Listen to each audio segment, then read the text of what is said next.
नमस्कार दोस्तों, स्वागत है आपका न्यूज का यूट्यूब चैनल में। सुबह के बजे में 11 आज का जो टेस्ट मैं लेकर के आए हैं वो इकोनॉमिक्स का टेस्ट है। तो इंडियन इकोनॉमी के ऊपर ये टेस्ट होगा। काफ़ी अच्छे प्रश्नों का संकलन इसमें किया गया है और उम्मीद करते हैं आप अच्छे से देंगे, क्योंकि ये ऐसा टेस्ट है क्योंकि अब तक के जितने भी आप जीएस में सब्जेक्ट्स वगैरह पढ़ते हैं उनमें सबसे टफ सब्जेक्ट में से एक आता है और लोग इसको ज़्यादा पढ़ना चाहते भी नहीं क्योंकि जल्दी समझ में आता भी नहीं है। तो मैं उम्मीद करूँगा कि आप धैर्य बनाए रखेंगे और अंत तक वीडियो देखेंगे, क्योंकि बहुत लोगों का धैर्य अभी बीच में जवाब दे जाएगा। आप देखेंगे कि जो लोग देख रहे होंगे 11 बजे उनकी संख्या धीरे धीरे फ्लक्चुएट होती रही, कभी लोग आ जाएंगे कभी चले जाएंगे।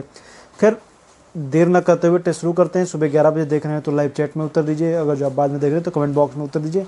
अंत में आप ये जरूर बताइए कि आपके कुल कितने प्रश्न सही हुए। आइए शुरू करते हैं। क्वेश्चन नंबर 1 से शुरुआत करते हैं। क्वेश्चन नंबर 1 है, national sample survey office NSSO का गठन किस वर्ष हुआ था? बताइए। क्वेश्चन नंबर 1 का उत्तर दीजिए।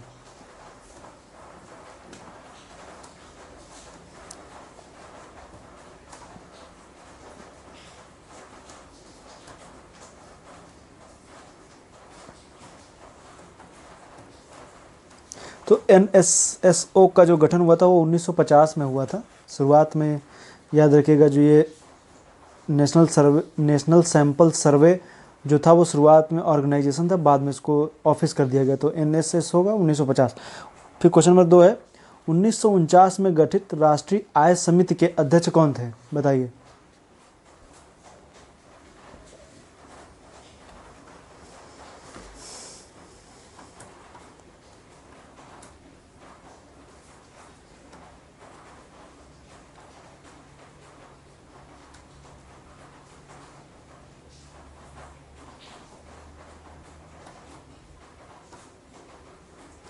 तो राष्ट्रीय आय समिति के जो अध्यक्ष थे वो महालनोबिस थे, PC महालनोबिस। क्वेश्चन नंबर 2 का सही है।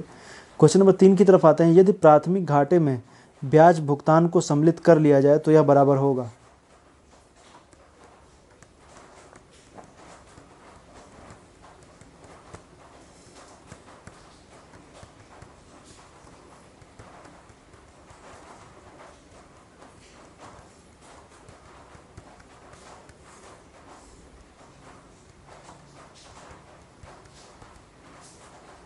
वैसे क्वेश्चन कई बार पूछा जा चुका है परीक्षाओं में, और मैंने बजट बता रहा था तो उसमें मैंने बताया था। क्वेश्चन नंबर 3 का B सही है, राजकोषीय घाटे के बराबर होगा। क्वेश्चन नंबर 4 की बात करेंगे। आयात एवं निर्यात पर लिए जाने वाले कर को किस नाम से जाना जाता है? बहुत आसान सा क्वेश्चन है, बताइए।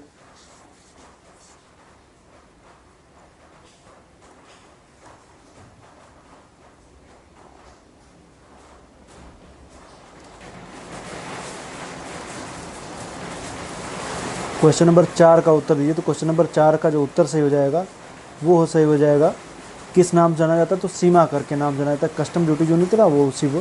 क्वेश्चन नंबर 4 का जो है वो B सही हो जाएगा, सीमा कर। क्वेश्चन नंबर 5 की तरफ आएंगे। संयुक्त राष्ट्र मानवाधिकार परिषद UNHRC का गठन किस वर्ष हुआ था? तो UNHRC कब गठित हुई तो बताइए आप लोग। क्वेश्चन नंबर 5 का उत्तर दीजिए आप सभी लोग। देखिए ताउते चक्रवात का अभी भी असर गया नहीं, बारिश वगैरह अभी भी हो रही है। बताइए।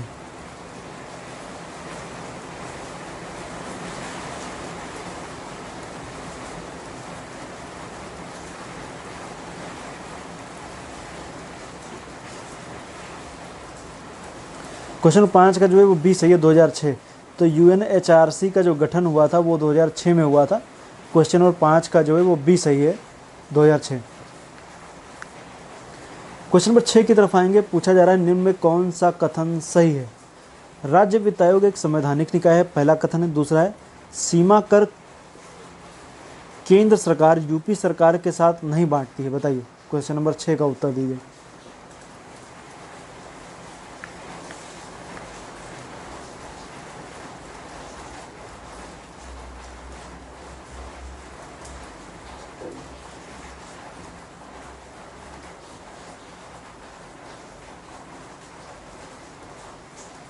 तो राज्य वित्त आयोग एक संवैधानिक निकाय के, ये सही बात है। क्वेश्चन नंबर 6 का पहला सही है। दूसरा है, सीमा कर केंद्र सरकार यूपी सरकार के साथ साझा नहीं करती। सीधी बात है, वो नहीं करती। तो जो कस्टम ड्यूटी होती है उसको राज्यों के साथ उसका बंटवारा नहीं किया जाता। क्वेश्चन नंबर 6 का जो है वो सी सही है, पहला और दूसरा दोनों। पेपर में आप लोग पढ़ रहे होंगे कि एक चक्रवात जो है वो अभी बंगाल की खाड़ी में भी 1-2 दिनों में आने वाला है। उसका नाम बताइए क्या है, किसने नाम रखा है ये बताइए।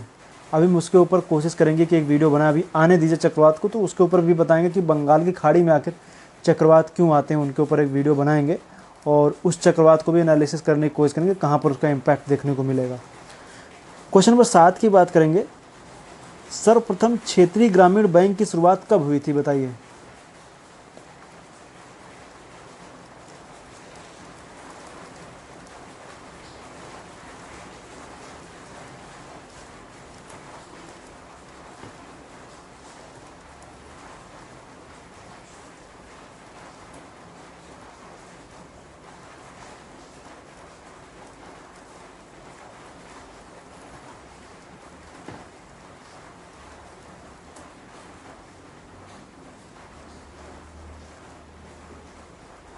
क्वेश्चन नंबर 7 का सी सही है, 1975।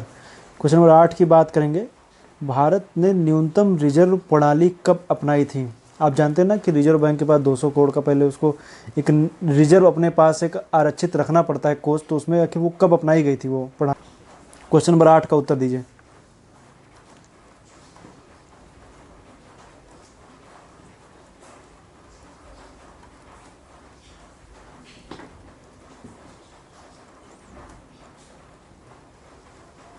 क्वेश्चन नंबर 8 का सी सही है, 1956 में अपनाई गई थी।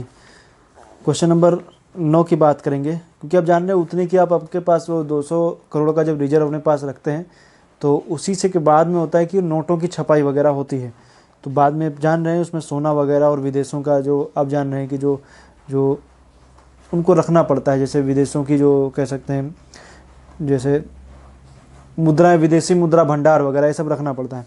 क्वेश्चन नंबर 9 की बात करेंगे। भारतीय रिजर्व बैंक का लेखा वर्ष है।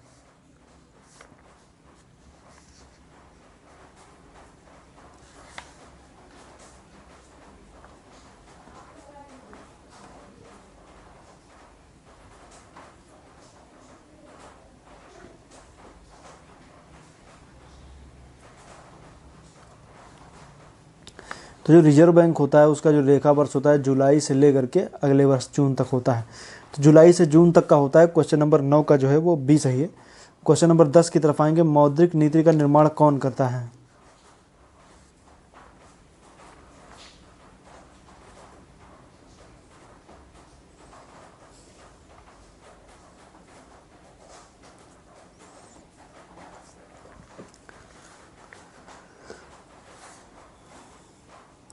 तो मौद्रिक नीति का निर्माण आरबीआई करता है। क्वेश्चन नंबर 10 का बी ए सही है।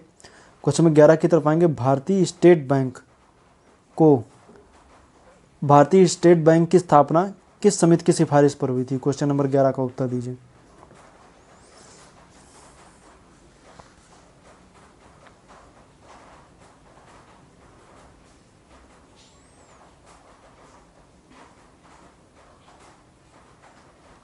तो क्वेश्चन नंबर 11 का जो है वो डी सही हो जाएगा, गोरेवाला समिति। आइए क्वेश्चन नंबर 12 की तरफ आते हैं। मैं बता दूं कि कल का जो टेस्ट होने वाला है वो भारत के भौतिक विभाजन के ऊपर होगा। भारत का जो भौतिक विभाजन, आप फिजिकल डिवीजन जो आप देखेंगे तो उसमें पश्चिमी घाट, पूर्वी घाट भी आ जाएंगे, प्रायद्वीपीय भारत भी आ जाएगा। उसमें आप उत्तर के मैदानी क्षेत्र को भी देख लीजिएगा, द्वीप वगैरह भी देख लीजिएगा। तो भौतिक विभाजन जो है उसके ऊपर ये एक वीडियो जो है वो कल के टेस्ट की आने वाली है, आप लोग उसको तैयार रखिएगा। भारत का भौतिक विभाजन। क्वेश्चन नंबर 12 है। आय का वितरण मापा जाता है किसके जरिए। क्वेश्चन नंबर 12 का उत्तर दीजिए।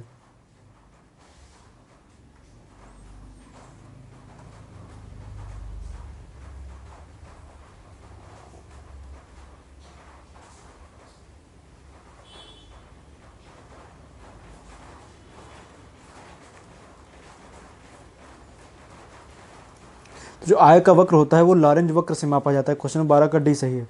क्वेश्चन नंबर 13 की तरफ आएंगे। भारत के किस राज्य की प्रति व्यक्ति आय न्यूनतम है।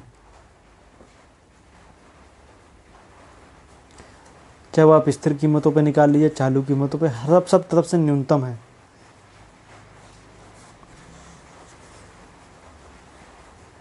क्वेश्चन नंबर 13 का बी सही है, बिहार। क्वेश्चन नंबर 14 की तरफ आएंगे।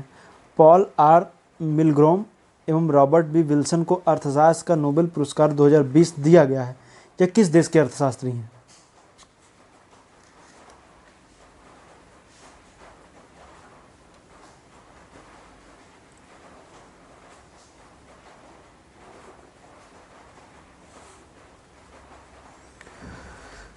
अच्छा प्रश्न है, उत्तर दीजिए सभी लोग।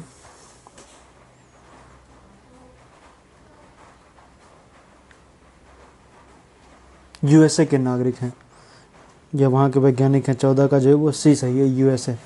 क्वेश्चन नंबर 15 की तरफ आएंगे। निम्न में से कौन सा लक्षण भारतीय अर्थव्यवस्था का नहीं है?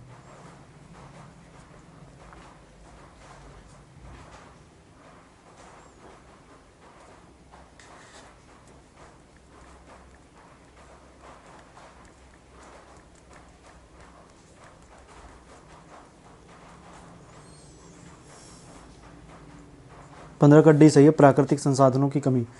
क्वेश्चन नंबर 15 का डी सही है। क्वेश्चन नंबर 16 की तरफ आएंगे। मानवीय गरीबी सूचकांक किस वर्ष में विकसित किया गया? बताइए, मानवीय गरीबी सूचकांक।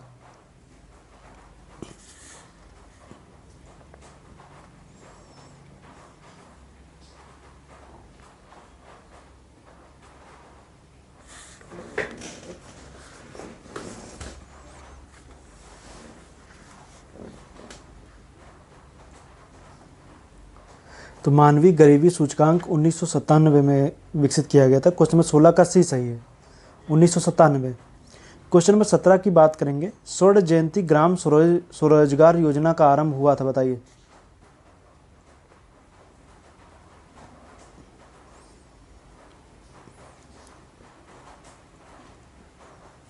क्वेश्चन नंबर 17 का उत्तर दीजिए आप लोग, सभी लोग दीजिए, भागिए मत। आपको यहाँ नहीं फेस करेंगे, एग्जाम हॉल में फेस करना पड़ेगा। वहाँ जब फेस करेंगे तो फिर आपके प्रश्न गलत भी हो जाएंगे, तो आप कुछ कर नहीं पाएंगे। ये कह सकते हैं मैंने बहुत टफ नहीं बनाया, बहुत आसान पेपर है इकोनॉमिक्स का। क्योंकि इकोनॉमिक्स वैसे भी परंपरागत क्वेश्चन है, लगभग क्वेश्चन जो है परंपरागत आए हैं, बहुत टफ नहीं बनाया। मुझे पता है कि बहुत टफ बना देंगे तो लोग जो लोग देख भी रहे वो भी भाग जाएंगे। स्वर्ण जयंती ग्राम स्वरोजगार योजना का आरंभ हुआ था 1999 में। क्वेश्चन नंबर 17 का सी सही है, 1999। तो ग्रामीण जो थी वो 99, शहरी जो थी वो 97। तो शहरी 97, ग्रामीण 99, इस तरीके से याद कर लीजिए। क्वेश्चन नंबर 18 की तरफ आएंगे। गरीबी की संस्कृति का विचार प्रस्तुत किया गया किसके द्वारा?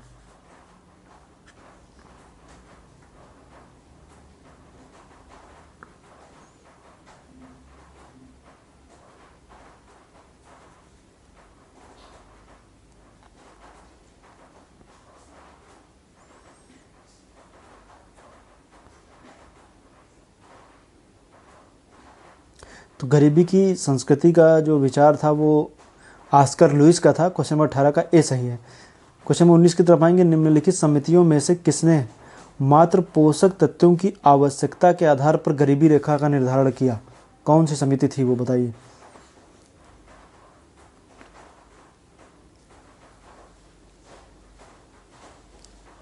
सभी लोग उत्तर दीजिए।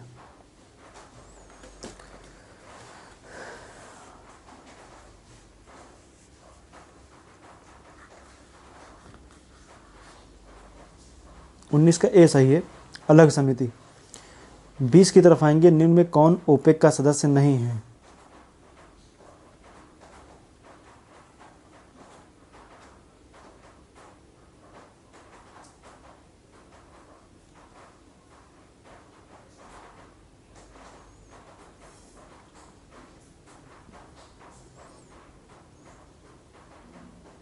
तो जो ओपेक के सदस्यों की बात आएगी तो चीन ओपेक का सदस्य नहीं है। क्वेश्चन नंबर 20 का जो है वो डी सही है। ओपेक का मुख्यालय कहाँ है? वियना, ऑस्ट्रिया में है। क्वेश्चन नंबर 21 की तरफ आएंगे। क्वेश्चन नंबर 21 है, हैंड बुक ऑफ एग्रीकल्चर कहाँ से प्रकाशित होती है?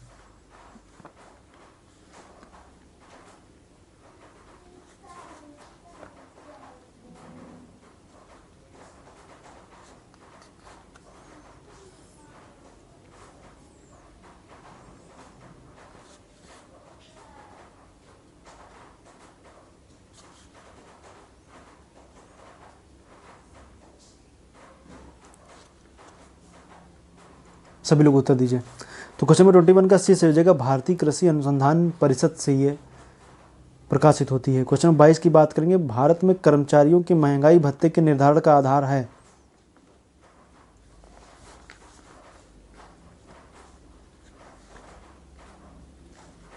ये डीए नहीं मिलता उससे बताइए।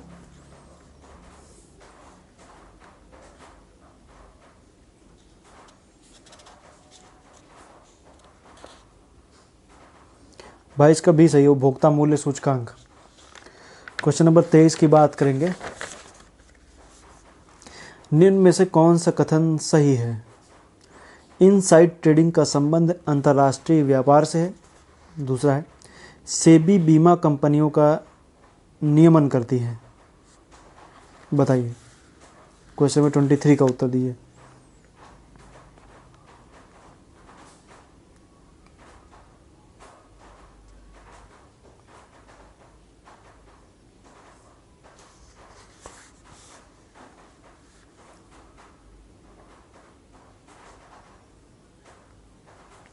देखिए, इनसाइड ट्रेडिंग का जो संबंध है वो अंतर्राष्ट्रीय व्यापार से नहीं, शेयर बाजार से है।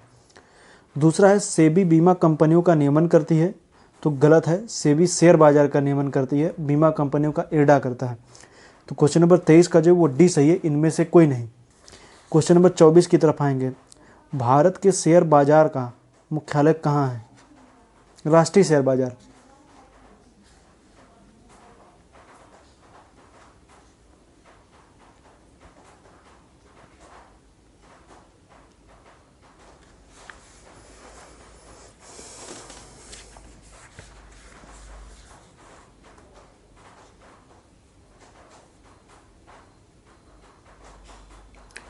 तो क्वेश्चन नंबर 24 की बात करेंगे तो वो मुंबई हो जाएगा। तो नेशनल स्टॉक एक्सचेंज कहाँ है, मुंबई में है।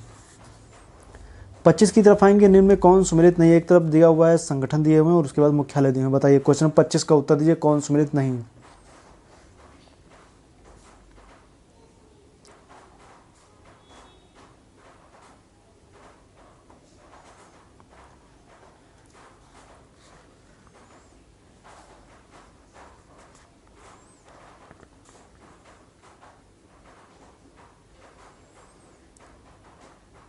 तो क्वेश्चन नंबर 25 के देखेंगे तो सी वाला ऑप्शन है, संयुक्त राष्ट्र खाद्य एवं कृषि संगठन। ये रोम में है, लंदन में नहीं है।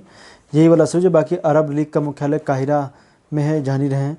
काहिरा कहिए, कायरो कहिए, कहाँ पर, मिस्र में।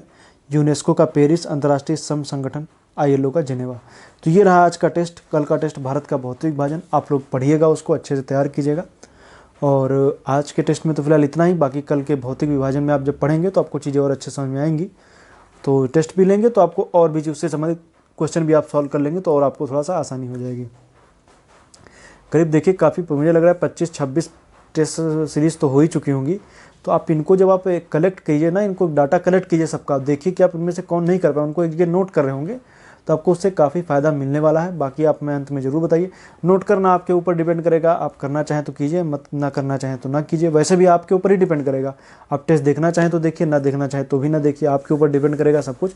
और अंत में आप में ये ज़रूर बताइएगा कि आपके कुल कितने सही हुए, ये भी आपके ऊपर ही डिपेंड करेगा कि कितने सही हुए। तो वीडियो देखने के लिए फिलहाल धन्यवाद। आपका दिन शुभ रहे। धन्यवाद।